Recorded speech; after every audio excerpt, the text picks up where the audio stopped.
beautiful beaders, it's Gina from Orchid and Opal.com. Welcome back to my channel for another finished jewelry update. If you are new here, first of all, I want to give you a very warm welcome. I'm so happy to have you. Thank you to all my subscribers for helping me to reach 10,000. That blows my mind in just a little over a year. Your support truly means the world to me, and it is what keeps me creating and putting out more videos. So thank you for that. And I do plan on doing another giveaway soon, so if you have not yet subscribed, definitely go ahead and do so. If you are new here, just to quickly explain, I do like to come back and show you guys some of the finished pieces that I've made from all the beads that have come in, from all the subscription boxes and hauls and things like that I do on my channel. First of all, it's just fun to share with fellow beaders. And second of all, I hope to provide you with some inspiration and ideas. It always helps me to see what others are doing with similar materials. So for this finished jewelry update, I did focus solely on the April 2019 bargain bead box. If you haven't seen that unboxing video, I will try to link it up in the corner for you to check out. Bargain bead box is one of my all-time favorite subscriptions. One of the reasons being is not only their price, but also because they send such great coordinating pieces, so it's really easy to put a lot of things together and you don't have to have a huge stash built up. So for the month of April, their theme was called Relic, and they sent a lot of antique copper and turquoise and aquas and earth tone type beads that were all very beautiful. All these pieces I have to show you here today were inspired by that theme and by those beads. Not 100% of the things in the box are used in these pieces, but most of them are. In fact,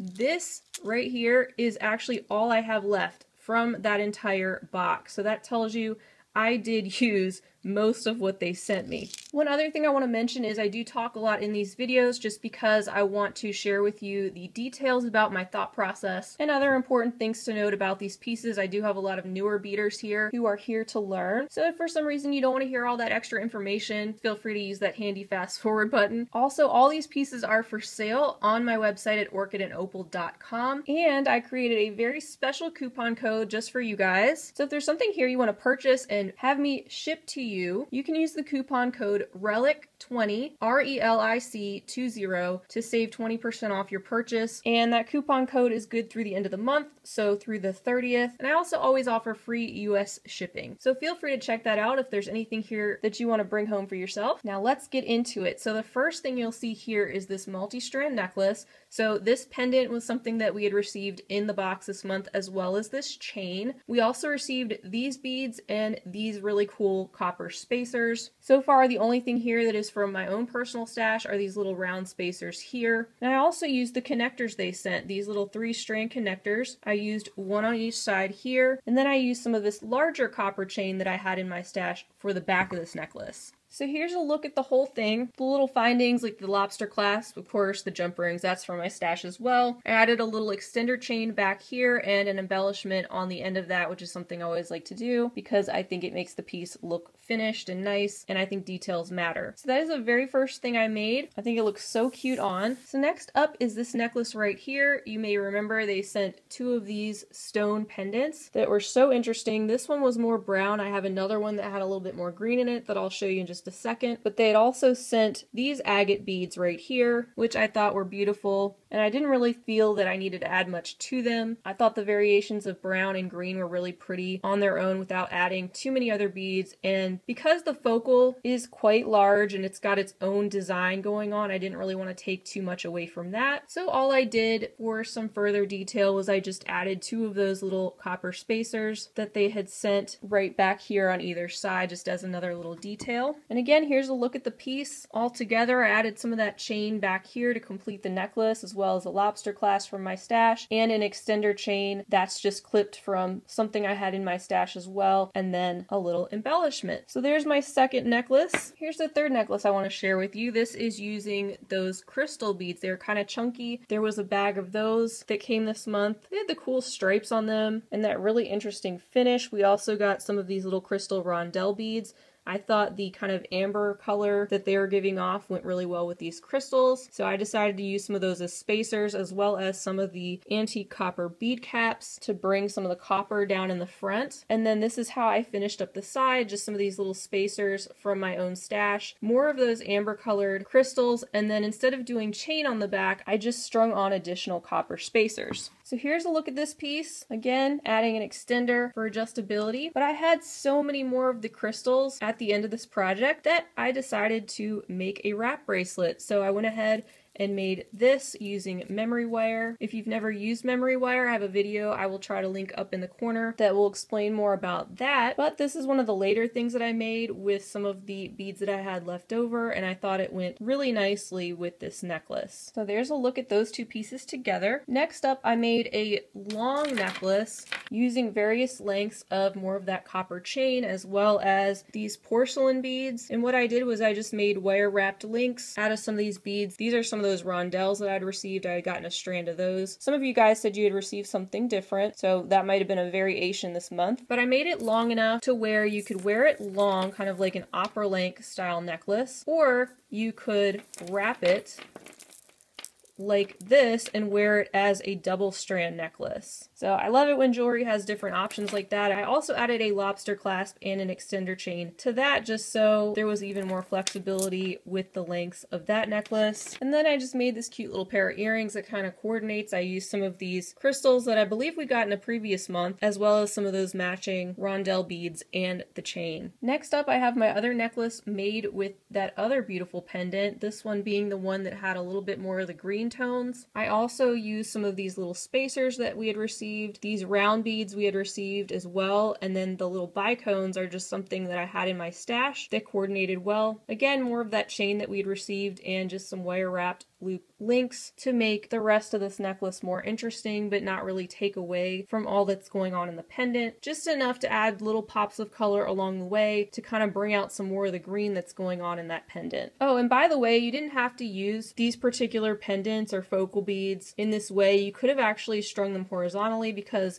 the hole was actually going this way, but what I decided to do was I just added a little spacer bead on the bottom because the holes were kind of big, and then I added a head pin in there that's sticking up through the top, and that's how I attached the jump ring and the chain, if you're curious. So there's the entire look at this finished necklace. It's just a little bit longer than the first one with the pendant. So I have two more sets to show you. These next two have some kind of interesting details I want to talk about, because you guys know I like to try to think outside the box and bring you something different, maybe help you to think of materials in a new way. They had sent these triangle toggle clasps, and of course you can use them as toggle clasps, that's what they are. But just to give you an example of a different way you can use them, here's a way that I decided to use them as connectors. And it actually worked out great because they had this little thing right here in the center that kind of bumps up a little bit so that when you do connect both strands here, they don't really move around. They kind of stay in place because that little barrier keeps them where they are. I also thought they made for a really interesting shape. They were something different than just a basic round ring or something like that. So I did want to point that out. And again, most of these beads here are from the April box. Hardly anything from my stash at all except for some of these little round spacers and some of the findings. Here's more of that chain and a look at the finished necklace. But I wasn't satisfied just to use the triangle toggle clasp just like this and leave those little bars and not use them somehow. I really wanted to find a way to use them. So I decided to use them to make a 2-strand bracelet. So as you can see, these are actually the bar portion on either side of this bracelet that go with the toggle clasp on the necklace. So everything got used. So what I did in order to make those into a connector is I took some wire that I had in my stash and I just simply wrapped them around these bars and made 2 loops just like that so that I could connect 2 strands of beads. And again, because of this little barrier here in the center and because there's a little hole there, it just made it really easy to attach wire and it's not going anywhere. So I just used, again, some spacers from my stash, but most everything here came from the box. This is the other side. The little key and heart toggle is something that I had in my stash, but I was really happy to be able to use all parts of those 2 toggles in this set. So I hope that's kind of a different idea for you. Always fun to me to see things used in a new and unexpected way. So the last set I made actually goes with these bracelets. These butterflies didn't come in the April box this year, but they did come in a past bargain bead box. And I hadn't used them yet, so I thought this would be a great time because of course they match all the findings. So I made 2 bracelets. They have magnetic clasps on them. I used my looper tool that I love, called a one-step looper, to make these quick and easy little links. And these bracelets are kind of opposite, so like this has all green beads going around and a butterfly in the center, and this has all butterflies going around with a little green bead in the center. So I thought that was cute. As far as the rest of the set goes, here it is. Here's the little butterfly necklace that I made. Also, you'll recall these connectors. This is just another way to use them. So you can actually use them as chandelier earring findings. You can also use them to make a pendant that drapes beautifully just like that. So because we had 3, I'd already used 2 of them. I didn't want this one to go to waste. I thought it'd be a great opportunity to use that. Also, those little round copper connectors that were so small, I thought were the perfect size to drape off of the ends, and then just added my own little crystal bicones there. And then up the chain, just added some more of those beautiful copper butterflies and some more of those coordinating green beads using some more wire wrapped loops and then some more chain on the back. And then I just made these simple coordinating earrings that complete the set. So I've had so much fun playing with the April 2019 bargain bead box. As you can see, only having these few things left. So I definitely feel like I got my money's worth. Again, if you have more questions about that subscription, definitely check out the playlist I have. I have over a year's worth of unboxings for that. And there's also a coupon code available for you to use as well that is listed below this video in the description section. I want to thank you guys so much for taking the time to watch another finished jewelry update. You all really make it so much more fun for me to share. So feel free to leave me a comment down below. If you're a subscriber, have you started playing with any of your April beads yet? Have we made anything similar? Let me know if you have a favorite item here maybe that I made and shared with you today. Don't forget, if there is anything you happen to be interested in purchasing for yourself, all these things are listed on my website, and I do have that code RELIC20 running through the 30th of this month, which is good off your entire purchase. So if you have been eyeing anything, now might be the time. Hint, hint. But if nothing else, I just really appreciate you guys being with me. I hope it was helpful for you and maybe gave you some additional ideas and inspiration on what to do with all these beads and all the possibilities of things you can do from just 1 month's subscription box. I hope you guys have a fantastic rest of your day, and as always, happy beading. If you enjoyed this video, I'd love for you to give it a big thumbs up. Also, don't forget to subscribe and hit the bell to be notified of my latest videos. Check out the information section under the video for links to my social media handles and other helpful info, and feel free to check out my shop at orchidandopal.com. Thanks for watching!